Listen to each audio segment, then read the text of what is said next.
Hi, KAC. My name is Tim Hogenboom, and I'm here with my good friend, Jen. Jen, who are you?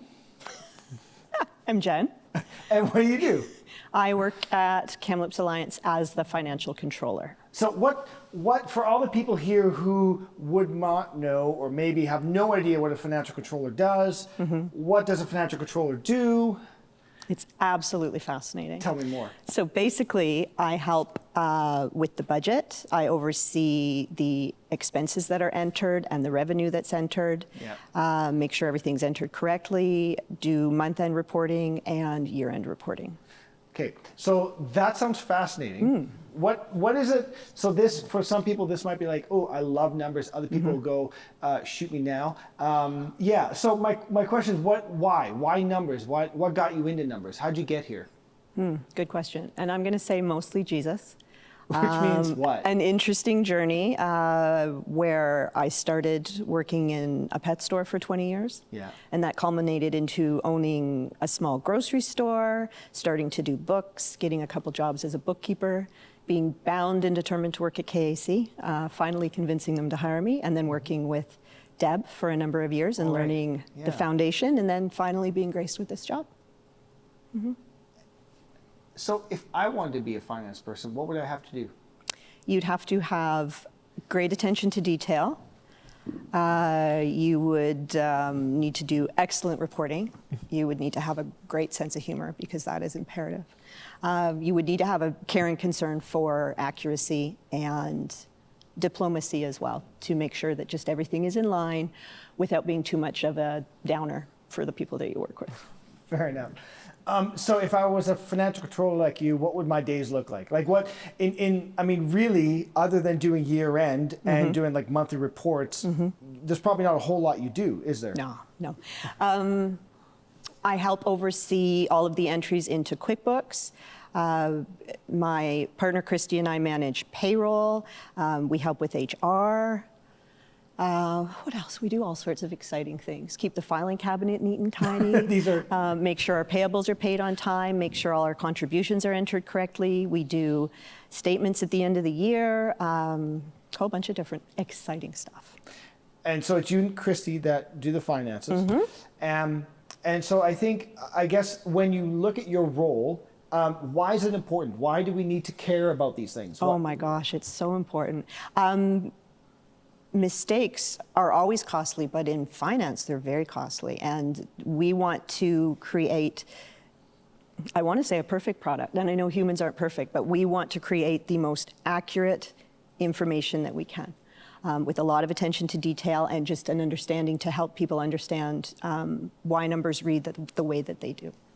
And I guess what helps it, I mean, I guess some people will be familiar with this, but other people again going like, why bother being accurate? What does it tell us when we're accurate? Or what do we do with the numbers? Or what does it tell us about the organization with proper and accurate numbers? Well, I think a good example in layman's terms, and I'm going to age myself here, but if you don't balance your checkbook, at the end of the day, when you go to pay for something, there's no money there.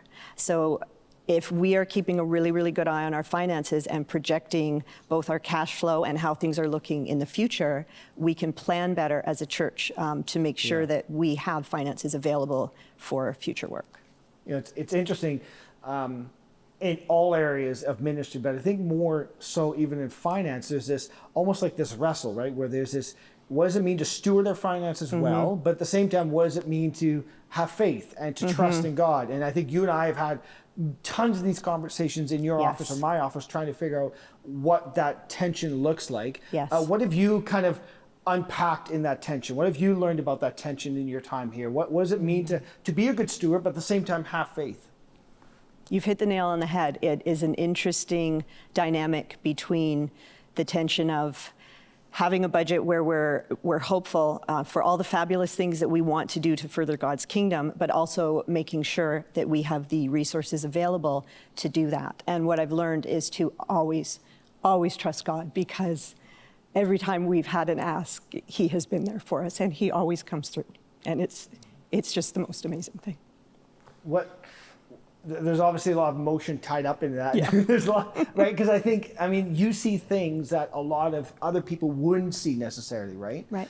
I'm even thinking about, even about, last year when we came into the end of, I think it was, I think you know what I'm talking about, when all of a sudden, we weren't sure where we were sitting and all of a sudden there came. So maybe you can unpack that story for us, because I think it shows you what the life that you live on the other end of it. If we're speaking about our friend COVID, when things first happened and we needed to close all of our church-related activities, we had a good hard look at our budget and what we might have to do, and weren't sure where our giving was going to go, and heard of other churches who had closed their doors or were unable to do many of the things they'd hoped to do. But we saw such an amazing just act of faith from our congregation, both to the general and to community care. Our community care funds this year are higher than I have ever seen them, and we were able to do so many good things with that. So it has been such a blessing to work through all of this, and to finally be at a point now where the congregation is back and we're meeting again. I'm thinking as you're talking, think about last Christmas, where I think, we weren't sure how that was going to pan out. Do you remember that? Do you want to tell that story? Because I think it's such a cool story how we weren't, well, I'll let you tell it if you remember. Do you remember? Now, this is where I get to guess what you're thinking. Are we talking about making plans and then having them all change at the drop of a hat? Yeah, I think I just remember the last week we weren't sure around Christmas what was going to look like, and we were running a deficit. Oh, for our giving. Our giving, right? Yes. We faith-filled budgeted what our giving would be, and it was bang on. And it was a very, very generous number. And it was, and I think even, we weren't sure until December the 31st. And it all just came in at once, right? Yep. So, and it's interesting. The other thing we've talked about is that really, as we look back at people who have worked in this department for years, I think you've told me all tell the same story, which is like every year there's faithfulness of God in what He does, right? Yeah, it's amazing. So I think part of what challenges do you face? What are some of the challenges you face in your department, or even just in some of the workload or some of the support? What is it that you're up against in your world? Well, I'm blessed to say that our department has a lot of fun with what we do. We love numbers, and we love detail orientation, and we love a perfect filing cabinet and all of that stuff that goes with the job. So, I mean, honestly, our biggest challenges are probably getting things signed on time. So it's really not that bad. But just continuing, I think, to have that faith and to be prudent stewards of God's resources. And to also think of, we're doing something this way, is there a way we can maybe do it financially better? Even if that comes down to using a black and white photocopy instead of a color photocopy, that type of thing. And that's kind of back to stewardship, right? And just being a good steward of it. One of the questions that I'm always asking is, how can we get people engaged? I mean, what does it look like to get people on mission for God? And often, we think about there's evangelizing, or there is the prayer, or there is the ministry of this and that. And it seems to me often people forget that this in and of itself is a ministry. Yes. What does it look like for people to engage in this kind of ministry? What kind of person would that be, and what would it look like for them to come alongside and to serve in this way? That's a good question. So if someone wanted to volunteer in an administrative capacity in our church, that would look like having someone who would want to answer the phones, would want to help with filing, would want to help with special projects. So someone who is really into the details, super detail-oriented, super organized, loves dealing with people and that social interaction, because often we're the first people that are coming to visit the church see. So that type of person would be a fabulous fit to our volunteer team in the office. And probably not even strictly to finance. I mean, as you're talking about admin, support, all these things, there's a huge administrative piece that kind of undergirds the ministries that happen here. And those also, there are skilled people who are gifted in these areas that we also want to empower and to be able to release into ministry by doing this kind of ministry. Right? And I think often finance particularly probably gets overlooked as, just the side of the business nobody talks about. And yet there's so much so much ability to serve even in that capacity, right? That's correct.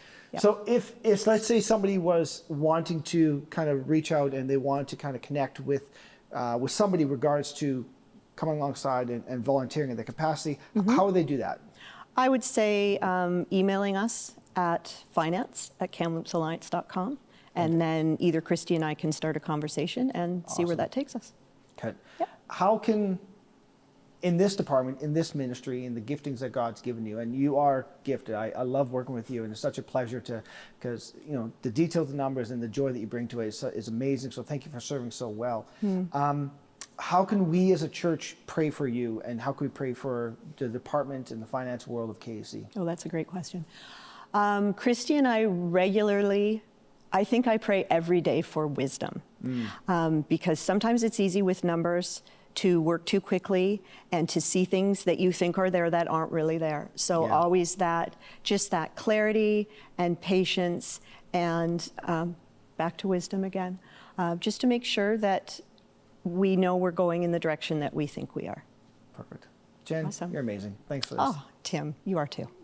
We'll talk soon. Thanks. Awesome. Again, such a pleasure to work with Jen and the finance team, and such an important role here at KAC as we navigate finances. What does it mean to steward our finances well as what does it mean to be able to be faithful and to have faith in terms of God's provision for us. So thank you, Jen, for all the work that you do and the team. So talking about finances, June. Oh, finances. Hi. Hi. We just had some time together. Can I help? Sure. Awesome. Why not? Awesome. Okay. Okay. Do you know what you're talking about? I know what I'm talking about. Go It's on. cool. All right, so what we're looking at here is the budget versus actual for our church for the month of June. As you can see, we June 1st to the 30th, 2022. Indeed.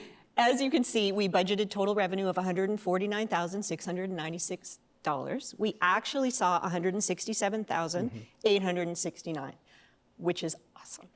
Our total expenses were budgeted at $195,885, and our actual was $201,113.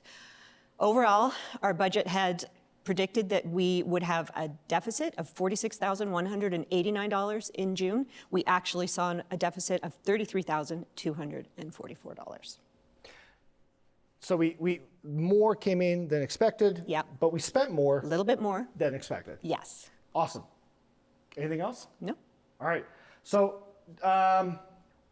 Okay. budget versus actual for. This is where the rubber meets the road. This is for the fiscal year. So this starts July the 1st of 2021 and ends June the 30th of 2022. So overall, we budgeted to see revenue of $1,832,395. We actually saw $1,834,496. So close. So close. So close. And slightly higher. It's always better to be slightly higher. Higher than lower. Yes. With our expenses, we budgeted a total of $1,993,307. We actually incurred expenses of $1,862,680. So overall, we had budgeted a deficit of $160,912.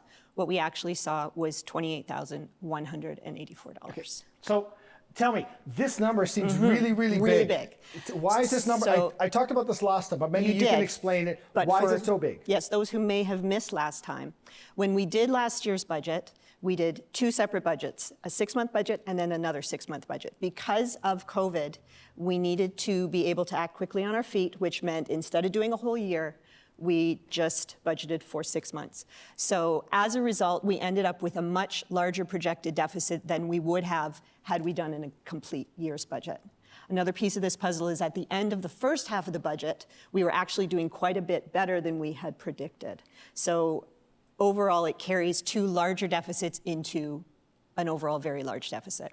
The happy version of the story, though, is our actual was quite a bit better than what we had budgeted. And I think for. that's part of the disparity, is that because you Yes. have two budgets which worked in isolation, Yes. slapped them together, Yeah. what we end up doing is actually, the reason this is better is because we did so much better, and then our second budget, we actually built it on top of Yes, our we first also budget. did well on our second budget, too. So in overall, we came in a deficit of $28,000 for the entire year coming out of COVID. Correct. Okay, anything else we need to know about this? Anything else worth, now that you're here and you have the stage, anything else you want to say? I could talk for hours about this, but I will resist.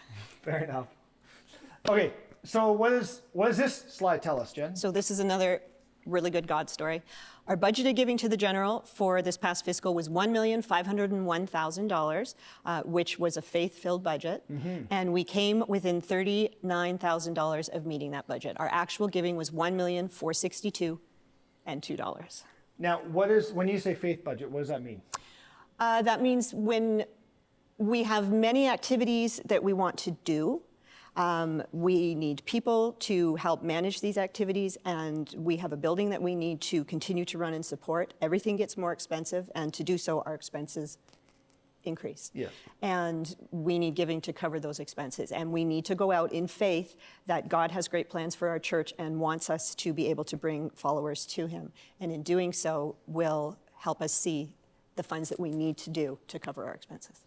And so of that faith budget, we actually landed at 97% of that faith It budget. was actually 97.4, but yes. 97.4. Can we definitely. round that up to 98? We can't. Which no. then could round up to 100%? No, we can't. Okay, fair enough. Yes. Okay, thanks for coming by, jumping on stage. Thanks, for Tim. making yourself welcome. Numbers. Yeah. It is your thing. Okay, Casey, thanks for joining us this month. Jen, thanks for joining us impromptu. And look, church, thank you for serving and thank you for being involved. It's just such a blessing to be part of his kingdom and his kingdom work. Be blessed.